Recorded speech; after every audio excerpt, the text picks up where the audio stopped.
सबको जमा जमा जोहार। ना हम सफ़र से निकलेगी ना हम नसी से निकलेगी, ना हम सफ़र से निकलेगी ना हम नसी से निकलेगी, ये मेरे पाँव का कांटा है हम ही से निकलेगी। सबको जोहार फिर से एक बार। कल 18 जून 2023 को A.K. राय की धरती, विनोद बाबू की धरती बलियापुर में झारखंडी भाषा खतियान संघर्ष समिति की महाधिवेशन होने जा रही है। आप सभी झारखंड वासियों को आमंत्रित किया जाता है, आमंत्रित करते हैं, सादर आमंत्रित हैं। साथ ही साथ एक बात की ध्यान रखिएगा कि बलियापुर धनबाद से थोड़ा सा साइड इलाके में है। साइड इलाके में पड़ने के कारण वहाँ खाना पीना और पानी की व्यवस्था तो रहेगी, खाने पीने की व्यवस्था की कमी रहेगी। व्यवस्था नहीं किया गया है कमेटी की तरफ से, क्योंकि उसमें लाखों की भीड़ पहुँचेगी, तो लाखों की भीड़ को हम लोग नहीं खिला पाएंगे। इसके लिए हम क्षमा चाहते हैं। तो जितने भी दूर दराज से साथी आएंगे, जैसे कोल्हान से, चतरा से, लातेहार से, पलामू से, इन सभी साथियों से गुजारिश रहेगा, निवेदन रहेगा कि थोड़ा सा कष्ट होगा, लेकिन अपने साथ रोटी खाना पीना खा के निकलिएगा। और अगर हो सके तो रोटी भुंजिया पैक कर लीजिएगा।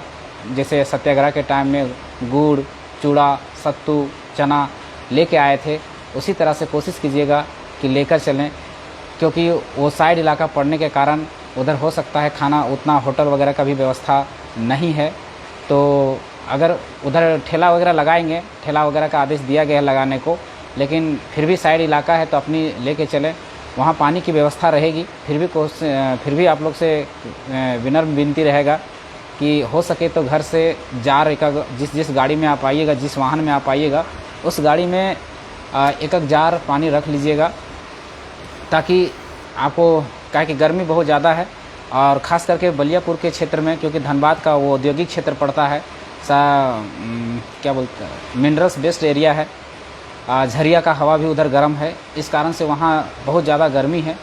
तो बहुत ज़्यादा गर्मी होने के कारण तो पानी तो अपने साथ, वहाँ पानी कैसे व्यवस्था किया हुआ है, समिति की ओर से पानी की व्यवस्था फुल किया गया है, लेकिन फिर भी हम कहते हैं कि अपने साथ पानी रखिएगा। और साथ ही साथ में कोशिश कीजिएगा कि खाना के साथ साथ में ये कोशिश कीजिएगा कि अपने साथ छाता, गमछा ज़रूर रखिएगा, क्योंकि कल के टेम्परेचर के हिसाब से अगर कल का मौसम देखा जाए तो करीब बलियापुर के क्षेत्र में 42-43 डिग्री टेम्परेचर रहेगी, तो 40 भी जा सकती है, क्योंकि कल मानसून भी प्रवेश कर रही है। तो मानसून भी प्रवेश कर रही, हो सकता है थोड़ा बूंदाबांदी भी हो सकता है, तो अपने साथ छाता रखिएगा ज़रूर। और छाता के साथ साथ में गमछा भी रखिएगा सर को ढकने के लिए। इसलिए ये सूचनाएँ जितने भी लोग हैं, जितने भी लोग आने वाले हैं, उन तक पहुंचनी चाहिए। और ये बलियापुर महाधिवेशन एक अधिवेशन नहीं है, एक संग्राम है। आने वाले समय के लिए, आने वाले बदलाव के लिए, आने वाले 2024 के लिए एक संग्राम है, एक महाधिवेशन नहीं है। ऐसा महाधिवेशन ना पहले कभी हुआ था, ना होगा, ना कोई कर पाएगा। ये पहली बार ऐसा महाधिवेशन है। पहली बार ऐसा महाधिवेशन देखा जाएगा बलियापुर की धरती में, A.K. राय की धरती में, विनोद बाबू की धरती, जहाँ से झारखंड को अलग करने की जो एक उलगुलान चला था, एक विद्रोह की शुरुआत हुई थी। फिर से वही विद्रोह, फिर से वही उलगुलान, फिर से वही माटी, फिर से वहीं से शुरुआत हो रही है। झारखंड को नव निर्माण करने की, झारखंड को सजाने की, संवारने की, समेटने की ये कोशिश है। इस कोशिश में अगर आप सभी का समर्थन, धैर्य आप साथ देंगे तो ज़रूर हम लोग एक दिन कामयाब होंगे। हमारी जो नीतियाँ थी, जो 21 नीतियाँ हैं, 21वीं सदी में जो हमारी 21 नीतियों की मांग है, वो आप लोग के समर्थन से, आप लोग के सहयोग से ज़रूर पूरा होगा। इसके लिए आप लोग को थोड़ा धैर्य बनाए रखना पड़ेगा। और साथ ही साथ आप लोग का ओमान से, कतर से, मलेशिया से, दुबई से, मॉरिशस से जितने भी साथियों ने आर्थिक रूप से सहयोग किया, तन मन से सहयोग किया, उन साथियों को आभार, कोटि धन्यवाद। हम लोग को अंदाज़ा नहीं था। हम लोग जब आंदोलन की शुरुआत, जब हम लोग महाधिवेशन के बारे में सोचे और जब हमारे दिमाग में खर्चों के बारे में जब आया, बायोलॉजी तैयार करने के बाद पता चला खर्च के लिए, तो हमें अंदाज़ा नहीं था कि हमारे पास कहाँ से आएंगे। लेकिन हमारे झारखंडी भाइयों का, प्रवासी मज़दूरों का जो प्रेम, अपने माटी के प्रति और झारखंडियों को जो अपने माटी के प्रति जो प्रेम दिखा है, शायद सदियों पहले कभी विनोद बाबू के टाइम में, कभी निर्मल दा के टाइम में, कभी ए.के. राय के टाइम में देखने को मिलता था। आज वही प्रेम फिर से देखने को मिल रहा है। सभी ने बढ़ चढ़कर आर्थिक मदद किया, आर्थिक सहयोग कर रहे हैं, अभी तक कर ही रहे हैं। तो आप लोग को कोटि कोटि धन्यवाद फिर से एक बार करते हैं, कोटि कोटि आभार करते हैं आप सभी साथियों का, आप सभी प्रवासी मजदूरों का। हम आप लोग की पीड़ा समझ सकते हैं, हम झारखंडी आपकी पीड़ा समझ सकते हैं कि बाहर में कितने दर दर की ठोकरें खाने पड़ती है। हम आखिर बाहर पलायन क्यों कर रहे हैं, हम आपकी दर्द को, हम आपकी पीड़ा को एकदम समझ सकते हैं। आप चाहते हैं कि झारखंड में बदलाव हो, जिस तरह से हम दर दर की ठोकरें विदेश में आके खा रहे हैं, उस तरह से आने वाला पीढ़ी, आने वाला भविष्य उस दर दर की ठोकरें ना खाए। इसलिए आप लोगों ने बढ़ चढ़कर सहयोग कर रहे हैं कि हमारा भविष्य घर में रहे, सुरक्षित रहे, वहीं कोई छोटा रोजगार करे, नौकरी करे, व्यापार करे, लेकिन झारखंड में ही करे, झारखंड की माटी सुरक्षित रहे। इस प्रेम को देखते हुए आप लोगों ने मस्कट से, ओमान से, मतलब जितने भी गल्फ़ कंट्री से जितने भी प्रवासी मजदूर थे, मुंबई से, दिल्ली से, हैदराबाद से, सभी साथियों ने बहुत ही सहयोग किया, बहुत ही बढ़ चढ़ कर सहयोग हुआ। अब हमारी मनोबल और भी बढ़ गई है, इतना बढ़ गई कि अब हम लोग, जब तक हमारे झारखंड का नव निर्माण नहीं होगा तब तक हम लोग इस लड़ाई को छोड़ने वाले नहीं हैं। क्योंकि जब हमारे साथी हमारे साथ खड़ा है तो फिर हमको किस बात की कमी है, हमें किस बात की दुख है। इतने साथियों ने एक, कल की मैं कुछ किस्सा सुनाता हूँ, उस व्यक्ति का मैं नाम नहीं लूँगा, लेकिन किसी व्यक्ति ने हमें कॉल किया अनजान नंबर से, बोला दादा ये नंबर सही है। हमने कहा हाँ दादा ये नंबर सही है। बोला मैं कुछ सहयोग राशि भेजना चाहता हूँ। उन्होंने हमें सहयोग राशि 50 रुपये के रुपये भेजे। भेजने के बाद उस व्यक्ति ने हमें कॉल किया और बोला कि दादा मैं विकलांग हूँ, और विकलांग का कैटेगरी ये है कि मैं 60% तक विकलांग हूँ, लेकिन दादा मैं इतना ही सहयोग कर सकता हूँ। हमने उनको आभार प्रकट किया, धन्यवाद दिया, और उन्होंने एक आशा जताई, एक इच्छा जताई। उन्होंने कहा कि दादा ये 50 रुपये हमारी क्षमता थी, हम इतना ही सहयोग कर पाएंगे। इस आशा और इस उम्मीद से हम सहयोग किए हैं दादा कि आने वाला समय में हमारी पीढ़ी, हमारा जो बच्चा है, हमारी आने वाली पीढ़ी जो होगी, वो दादा घर में रहना चाहिए, वो सकुशल रहना चाहिए, सुरक्षित रहना चाहिए। और झारखंड में उसको जितनी भी सुविधाएं हैं, इतना धन संपदा होने के बाद, खनिज संपदा होने के बाद, उसको यहीं पर रोज़गार, यहीं पर स्वास्थ्य, यहीं पर शिक्षा मिले।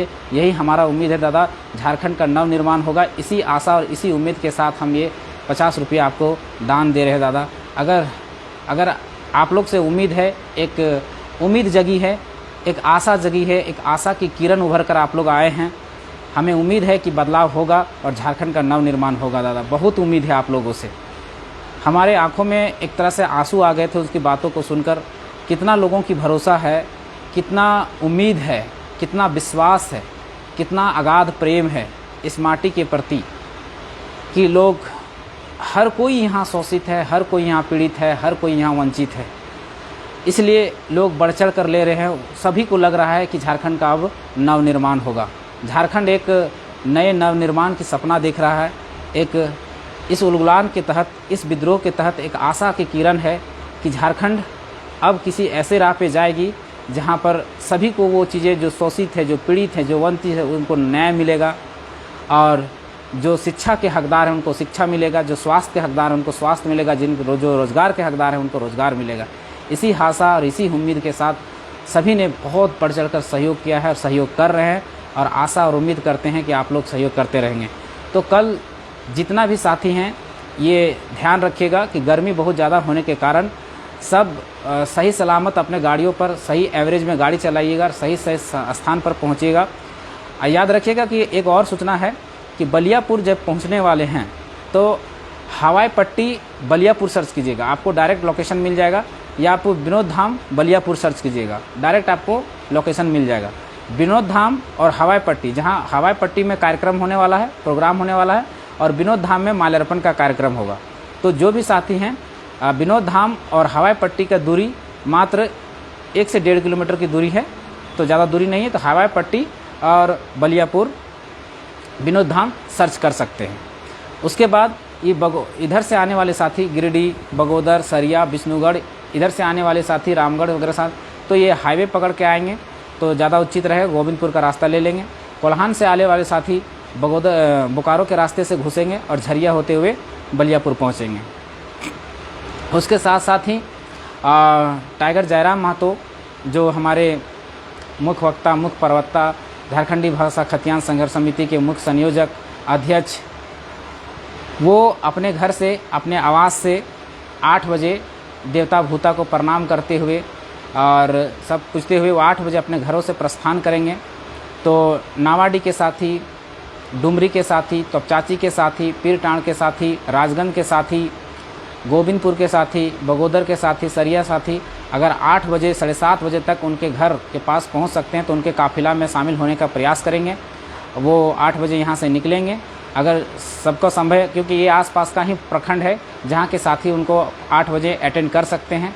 और अगर अटेंड करना है दूर के साथियों के, अगर उनके काफ़िला को अटेंड करना है या उनके साथ जाना है तो आज तक कोशिश करेंगे कि शाम तक आके अपने आसपास के कहीं रिश्तेदार के यहाँ, कहीं दोस्त के यहाँ, कहीं होटल में ठहर सकते हैं और सुबह 8 बजे 7:30 बजे के आसपास में उनके घर के मानटाण तोपचाची के जो चौक है वहाँ पर अपने गाड़ियों का काफ़िला, अपनी गाड़ियों को खड़ा कर देंगे ताकि 8 बजे निकलेंगे वो, और 8 बजे के सही टाइम शेड्यूल पर, क्योंकि 9-10 के बीच में उनका माल्यार्पण का कार्यक्रम है।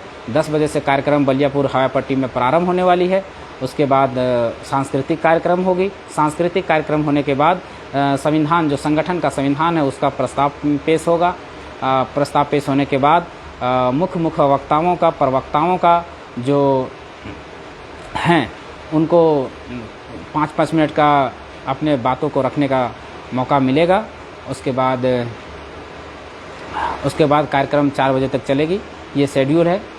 तो सभी साथी को एक बार फिर से जोहार करते हैं और सभी साथियों से विनम्र प्रार्थना करते हैं कि आइए, कल महाधिवेशन को देखने वाला एक ऐसा महाधिवेशन है, सभी पार्टियां महाधिवेशन करती है लेकिन उस महाधिवेशन को करने के लिए इन लोगों को भीड़ भुलाने के लिए पैसे देने पड़ते हैं। और एक ऐसा महाधिवेशन है, ये एक ऐसा महाधिवेशन है जहां लोग पैसे देकर उस महाधिवेशन में भाग लेने जा रहे हैं।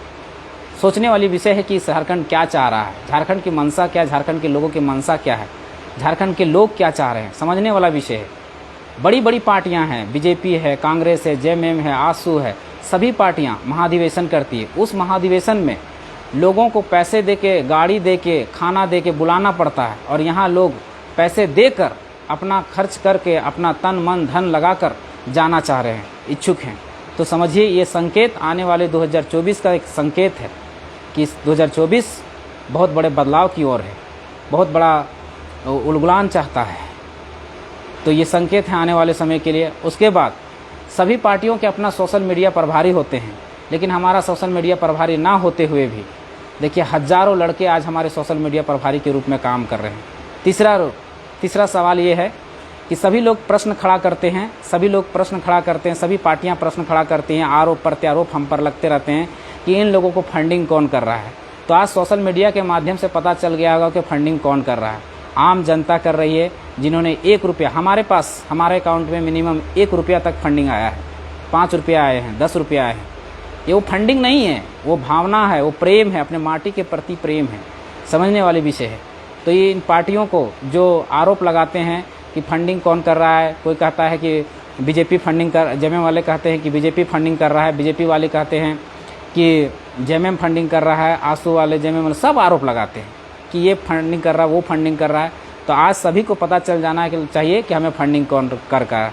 हमें फंडिंग आम जनता कर रही, कि आम जनता को लग रहा है कि झारखंड का अब नवनिर्माण होगा। और एक सवाल और उठता है कि जयराम महतो के आगे पीछे जो गाड़ियाँ चलती है, जो काफिला चलती है, वो पार्टियों का फंडिंग के वजह से उसके तेल, उसके गाड़ी कार्यकर्ता पहुँचते हैं और उनकी काफिला होती है। तो कल देखिएगा आज काफिला किनका रहेगा। सभी व्यक्तिगत रूप से, सभी इच्छा से, अपनी इच्छा से, सबके आज के डेट में किनके घर में 4 व्हीलर नहीं है, सब अपनी इच्छा से जाएंगे, अपना तेल, अपना सब कुछ जला के, अपना पैसा, अपना तन, अपना मन, अपना धन लगा कर उनके काफिले के पीछे जाएंगे। तो कल भी पता चल जाएगा। फंडिंग का तो पता चल गया कि फंडिंग कौन कर रहा है, खुले तौर पर आज सोशल मीडिया में है। कहाँ से फंडिंग हो रहा है, मस्कट से, मलेशिया से, कुवैत से, दुबई से, कहाँ से फंडिंग हो रहा है, ये तो पता चल गया होगा। तो आने वाले समय में ये भी पता चल जाएगा कि काफिला कहाँ से आती है, वो भी पता चल जाएगा, उसका वो भी उत्तर मिल जाएगा। हम लोग किसी का उत्तर नहीं देते, यही हमारा खासियत है। हम लोग अपने काम पे विश्वास करते हैं, हमारा कर्तव्य है कार्य करना, हम काम करते जाते हैं, उत्तर अपने आप मिल जाएगा। और उत्तर हम नहीं देते, हमारे बहुत सारे साथीगण हैं, हमारे क्रांतिकारी आंदोलनकारी साथी लोग हैं, वो लोग आपको उत्तर देंगे कि हमें फंडिंग कौन करता।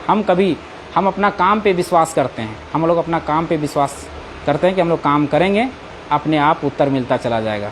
हम लोग काम पे विश्वास रखते हैं, आज भी, कल भी वही थे, आज भी वही हैं। हम लोग सोशल मीडिया में कभी प्रहार नहीं करते किसी पर, हम लोग अपना मेहनत पर, अपना काम पर, हम लोग का जो सपना है कि झारखंड का नवनिर्माण हो। नवनिर्माण कहने का मतलब, नवनिर्माण का मतलब यही है, जिस उद्देश्य से झारखंड अलग हुआ था कि यहाँ के लोगों को सबसे अच्छे क्वालिटी का शिक्षा मिले, स्वास्थ्य मिले, रोज़गार मिले और स्थानीय नीति परिभाषित हो, झारखंडी परिभाषित हो, स्थानीय नीति बने, नियोजन नीति बने, विस्थापन नीति बने, खनन नीति बने, उद्योग नीति बने, शिक्षा नीति बने, कृषि नीति बने। इन्हीं नीतियों को लेकर, इन्हीं मांगों को लेकर हम ये झारखंडी भाषा खतियान संघर्ष समिति संघर्ष रही है और आगे भी संघर्ष इसका जारी रहेगा। जब तक प्राणों में, जब तक शरीर में जान है और जब तक हम जिंदा हैं, इन्हीं नीतियों के लिए लड़ते रहेंगे। कभी कोई भी आरोप लगा ले, कोई भी आरोप प्रत्यारोप लगा ले, लेकिन हम लोग किसी का उत्तर नहीं देंगे। उत्तर समय देगा, उत्तर लोग देंगे, हम नहीं देंगे। उत्तर जनता देगी, उत्तर हमारे साथी देंगे, हम कभी उत्तर नहीं देंगे। इसलिए उत्तर नहीं देंगे क्योंकि हम लोग काम पे विश्वास करते हैं, हम लोग अपना मेहनत पे विश्वास करते हैं। जब कोई गलत हम लोग है नहीं तो कोई गलत आरोप लगा नहीं सकता है। धन्यवाद, जोहार। सभी साथियों को फिर से एक बार अपील करते हैं, 18 जून को समय 10 बजे दिन रविवार को हवाई पट्टी बलियापुर विनोद धाम में जरूर पधारें, झारखंडी भाषा खतियान संघर्ष समिति के महाधिवेशन में। धन्यवाद।